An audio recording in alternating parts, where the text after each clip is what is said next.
नमस्ते। अक्सर हमें नोटिस करते हैं कि खाना खाने के तुरंत बाद हमें पेट में भारीपन, खिंचाव और तनाव महसूस होता है, जिसकी वजह है खाना मात्रा से ज़्यादा खा लेना, यानी कि खाना अधिक मात्रा में खा लेना।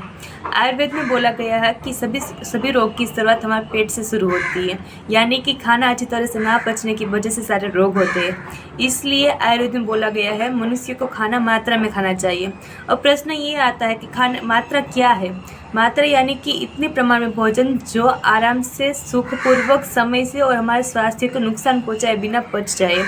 और जो हमारे आहार की मात्रा है वो हमारे जठराग्नि के बल पे आधार रखती है, यानी कि जठराग्नि का बल कितना है। अब जठराग्नि का बल है वो भी वय और ऋतु के हिसाब से बदलता रहता है।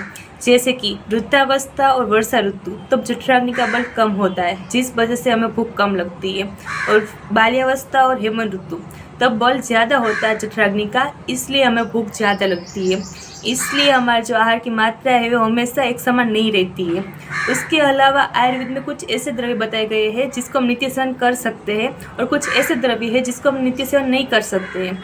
जो नित्य सेवनीय द्रव्य है वो पचने में लघु है और जिसको पचाने में कम समय लगता है, और जो अनित्य सेवनीय द्रव्य है वो पचने में गुरु है और जिसको पचने में ज़्यादा समय लगता है।